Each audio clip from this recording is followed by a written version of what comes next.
Je vous le disais en titre, c'est la journée internationale pour la liberté de la presse, l'occasion de dresser un état des lieux et de mettre en lumière le travail de tous ceux qui sont le relais de ce qui se déroule sur le terrain. C'est essentiel. Parallèlement se déroule à Paris le congrès mondial de la Fédération internationale des journalistes qui fête d'ailleurs son centenaire et nous recevons son secrétaire général Anthony Bélanger. Bonjour. Bonjour. Je montre d'ailleurs votre livre que vous venez de m'offrir, Une voix pour informer le monde, voilà, qui sort la semaine prochaine et qui raconte ce centenaire, ces 100 ans de 100 années de combat, de solidarité, de défense de la presse. On va d'abord essayer de dresser un bilan qui n'est pas très réjouissant. Le nombre de journalistes tués ne cesse d'augmenter. Il est plus élevé en 2025 qu'il ne l'était en 2024. Oui, merci pour votre invitation déjà. Oui, effectivement, la situation est pire, mais je dirige la Fédération internationale depuis 12 ans et j'ai l'impression de dire la même chose depuis 12 ans en fait. Et bien entendu, la situation à Gaza a fait gonfler les chiffres depuis fin 2023. Mais derrière les chiffres, il y a aussi des personnes, de nos membres à Gaza, des familles qu'on connaît très bien, que moi j'ai régulièrement au téléphone, ou sur le groupe WhatsApp, juste avant de rentrer sur le plateau, j'avais son responsable, Haran Younes. Donc c'est un vrai problème, et j'ai toujours un peu de difficulté à en parler, parce que je les connais tellement bien, que je me demande si le lendemain, il ne va pas leur arriver quelque chose, en fait. Oui, c'est la question que nous posons nous aussi quand on travaille avec eux, avec nos correspondants, et en particulier effectivement au Moyen-Orient. En 2025, c'est là que les journalistes ont été victimes de tirs, de frappes, le plus qu'ailleurs dans le monde. Absolument, évidemment Gaza, on n'oublie pas non plus le Liban, le Yémen, et puis si on va un peu plus à l'ouest, dans le reportage que vous aviez juste avant sur le Soudan, qui est quand même une zone dont peu de médias parlent. Et d'ailleurs, je veux saluer le travail que vous faites à la rédaction, parce qu'il n'y en a quand même pas beaucoup aujourd'hui qui prennent le risque et de parler du Soudan et de prendre le risque aussi d'y aller, parce qu'il faut aussi aller chercher les images. Mais oui, bien sûr, Gaza, le Yémen, le Liban, et lorsque ça va moins bien, on peut monter jusqu'en Irak, parce que l'Irak, on n'en parle pas beaucoup, j'y étais il y a quelques semaines, et il y a encore des violences, il y a encore... Mais l'Irak n'est pas aussi évidemment au même niveau qu'il l'était au début des années 2000-2005. Non, mais c'est vrai qu'on y a une excellente correspondante et on sait à quel point il faut peser ces mots parfois quand on travaille dans un pays et qu'on veut témoigner de ce qui se déroule, de ce qui est fait. C'est vrai qu'il y a souvent des situations politiques qui sont très complexes, des mots qui peuvent déclencher des violences. Comment est-ce que travaillent ces journalistes? Alors, vous parlez du Moyen-Orient, on va s'arrêter peut-être là-dessus. Qu'est-ce qui fait qu'ils sont aujourd'hui en danger au Moyen-Orient? Les situations sont différentes quand on parle de la bande de Gaza, de l'Iran, du Liban. Oui, bien sûr. Gaza est vraiment à part, parce que, comme vous le savez, depuis maintenant plus de 2 ans et demi, aucun reporter étranger ne peut y rentrer. Et d'ailleurs, ils nous attendent. Quand je parle avec eux, à Gaza, avec nos membres, j'en ai encore 800 sur place, hein, même si on a eu quasiment 250 qui ont été tués, ils attendent la presse étrangère, ils attendent les grands reporters pour qu'ils prennent le relais. Ils nous disent venez nous relayer, tout simplement, parce que si vous allez rentrer avec vos informations, on va vous croire. Parce que nous, on nous dit, c'est eux qui parlent, hein, on nous dit, c'est pas sourcé, c'est pas confirmé, est-ce que ça n'a pas été monté, est-ce que c'est pas de l'IA? Il n'y a pas un parti pris. Et ça, on l'entend constamment. Et eux, ça les meurtrit, c'est la double peine. C'est-à-dire que non seulement ils se font canarder, ils se font viser, ils sont constamment poursuivis par l'armée israélienne. Et en plus, quand ils essaient de donner de l'information, on les croit à moitié. Et bon, il y a les grands médias, de façon générale, ils connaissent leurs sources et ils savent avec qui ils peuvent travailler. Et surtout, ils savent comment ils peuvent checker, bien sûr. C'est le rôle d'un journaliste, hein, y compris à Paris ou à Londres, de checker ou de double-checker une information ou une source. Mais la grande majorité attendent qu'on arrive. Et quand je dis on, c'est la presse, les étrangers, la presse étrangère, les grands reporters, afin de montrer une réalité qui est abominable. Alors, bien entendu, on en parle un peu moins maintenant, parce qu'il y a un cessez-le-feu qui est... selon officiel en tout cas, puisque mais on a encore des morts, régulièrement on a des morts à Gaza, donc, mais évidemment on en parle un peu moins, et c'est ça qui leur fait le plus mal, parce que, alors c'est pas qu'ils ont envie qu'on parle d'eux, c'est qu'ils ont envie surtout d'être en paix, et on a parlé d'eux lors des élections municipales il y a quelques jours, mais ils ont envie d'être en paix, et qu'on puisse soit les laisser sortir, parce qu'il y en a beaucoup qui disent, nous on veut aller en Cisjordanie, on a de la famille, ils ne veulent pas aller en Europe, hein, ils ne cherchent pas à aller en Europe ou je ne sais où, ils veulent juste aller en Cisjordanie, en Jordanie ou en Égypte. C'est là qu'il y a à peu près les grandes populations palestiniennes, en tout cas celles de Gaza. Quand on parle de liberté de la presse, on pense à des pays qui répriment les journalistes, qui les empêchent de travailler. Et c'est vrai que là, vous évoquez la bande de Gaza. Ce que l'on voit aussi au Liban, la particularité, c'est que c'est un pays, Israël, qui empêche les journalistes d'aller travailler. Pour le Liban, je parle de cette zone de 10 kilomètres dans laquelle les journalistes ne peuvent pas pénétrer, alors pour des questions de sécurité là aussi, puisque Israël bombarde quotidiennement, la bande de Gaza aussi, c'est Israël. Quels sont les leviers pour empêcher un pays d'agir de la sorte et l'obliger à laisser les journalistes circuler librement? Je vais être un peu brutal, mais le seul levier possible, c'est le droit international. Et eux, ils le piétinent depuis des années, voire depuis des décennies. Donc que ce soit au sud Liban ou à Gaza, ils font ce qu'ils veulent, en fait. Non, sur la question de l'accès, ils parlent toujours de sécurité, mais ce n'est pas une question que de sécurité. C'est aussi une question de contrôle du récit. Il est évident que quand vos équipes de France 24 vont sur le terrain au sud Liban ou aussi en Cisjordanie, vous avez une autre voix, vous avez un autre regard. Évidemment, vous allez faire des enquêtes, vous allez faire du travail sourcé sur des principes fondamentaux qui sont les nôtres, des principes éthiques notamment. Et bien entendu, vous n'allez certainement pas avoir le même récit que l'armée occupante. Et c'est ça qui pose des problèmes. Donc le plus simple, c'est de bloquer l'accès à tout le monde. Mais non, nos confrères et nos consoeurs, et là où on parle du Liban, j'ai une de mes consoeurs qui arrive d'ailleurs à Paris tout à l'heure pour notre congrès mondial. Elle prend des risques, bien sûr. Alors elle ne va pas dans la zone, puisque c'est interdit, mais elle va à la limite de la zone, au sud Liban. Elle est à Beyrouth, elle descend. Et elle me raconte tout, parce qu'elle m'appelle très souvent pour me dire ce qui se passe.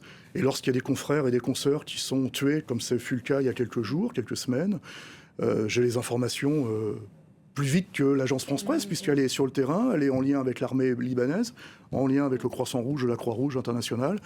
Et ce qu'elle me dit, ou les photos qu'elle m'envoie, c'est insoutenable. Et accablant. Ouais. Les journalistes sont pratiquement partout dans le monde. Quels sont encore les terrains où il n'est plus possible pour un journaliste, en dehors de ce qu'on a évoqué déjà, de travailler? C'est le Soudan. Est-ce qu'en Amérique du Sud, il y a encore des lieux aussi où il est impossible de travailler? Ouais, l'Amérique du Sud, c'est un peu mieux qu'avant. Il faut quand même se réjouir quand ça peut se faire. Et oui. Alors que la Colombie était difficile. Le Mexique reste quand même un point assez difficile. Bon, là, on est en Amérique centrale, mais en Amérique latine.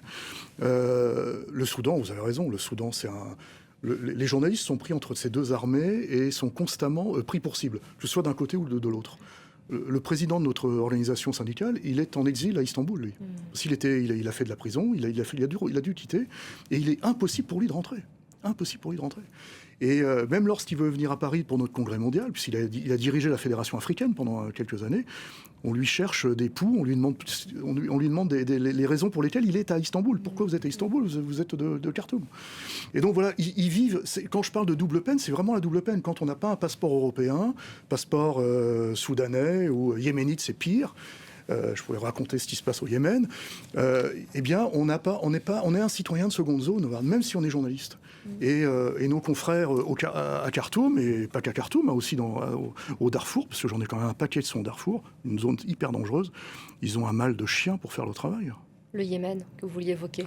Ouais, le Yémen, comme vous le savez, est divisé en 2, voire 3 parties maintenant. Et juste pour donner un exemple, un journaliste, un leader syndical au Yémen, quand il veut venir en Europe, il doit aller demander son visa en Arabie Saoudite. Et pour aller en Arabie Saoudite, il a besoin d'un visa. C'est-à-dire qu'il va demander. Et donc, c'est complètement kafkaïen, en fait. Et on est exposé, et eux, ils sont exposés à cela, mais quand on n'est pas à l'intérieur d'une fédération comme la nôtre, on représente quand même 600 000 personnes, on ne peut pas s'imaginer les conditions de vie premières d'un humain normal et les conditions de travail d'un journaliste normal. Le recul de la presse dans ces pays que vous venez de citer, on l'attend, on n'est pas surpris.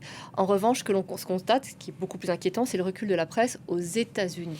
Et là, on voit la pression de l'administration Trump sur les journalistes et sur les conglomérats aussi médiatiques. Absolument. Et là, vous avez raison. Trump, je ne dis pas qu'il fait la une, heureusement, chez vous à chaque fois, mais en tout cas, il est dans les titres. Il se trouve que ce matin est arrivé mon confrère, le président de ma grande fédération américaine. Et la première chose qu'il m'a dite, à chaque fois que je le vois, il me dit « Je m'excuse. Je m'excuse en gros d'être américain. Je m'excuse de créer ce bazar dans le détroit d'Ormuz, de créer ce bazar en Iran. Et j'ai dit, mais t'as pas à t'excuser, c'est pas toi. Ils me disent, oui, mais je suis américain et dès que je présente mon passeport, les gens, ils pensent à Trump. Et lui, il souffre, il est basé à Washington. Et il souffre, mais il ose même pas se plaindre compte tenu de ce que nous, on voit à l'intérieur de la fédération, des sujets, des pays qu'on vient de citer là. Et il dit non, moi je peux pas me plaindre, je suis encore officiellement dans une autre démocratie. Donc on continue de faire notre travail, on continue à faire des manifs ou à aider les télévisions qui sont souvent les télévisions qui sont sous pression de l'administration Trump. Mais pour combien de temps encore ? Oui. C'est la question qui m'a posée ce matin. Pour combien de temps encore on va pouvoir continuer à faire ça ? Ils sentent la difficulté d'être critique avec cette administration. Absolument. Et là, je dirais le bon côté, c'est ce qu'il m'a dit aussi ce matin, c'est qu'ils ont gagné énormément de membres. C'est-à-dire que les journalistes se sont rendus compte qu'il était peut-être temps d'aller rejoindre une organisation collective, une organisation syndicale, une grosse fédération, c'est une grosse fédération américaine, et ils ont gagné énormément de membres, mais il aurait préféré ne pas en gagner et puis de pouvoir faire son travail correctement. Ouais. Je voulais qu'on aborde les réseaux sociaux, parce qu'on parlait tout à l'heure de la bande de Gaza. C'est vrai qu'à certains moments, on a eu besoin de se reposer parce que les journalistes ne pouvaient pas entrer sur les réseaux sociaux. Et on voit la difficulté et la nécessité des journalistes pour pouvoir contrebalancer tout ce que l'on trouve sur ces réseaux.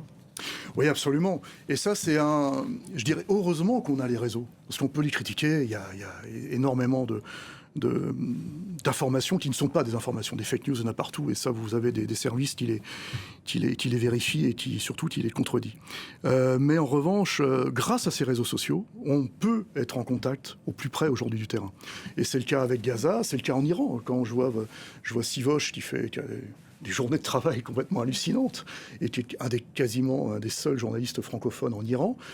C'est grâce aussi, même si les réseaux sont coupés en Iran, mais c'est grâce à ces réseaux, grâce à ces communications maintenant Internet, qu'on arrive à avoir des infos, des vidéos, des sons très rapidement. Et ça, c'est ce qui les sauve. Parce que sinon, ce serait, non seulement déjà c'est un cimetière, mais en plus, ils seraient dans le noir. Même si parfois, ils sont souvent plongés dans le noir. Et on arrive difficilement à cerner les différentes teintes de noir.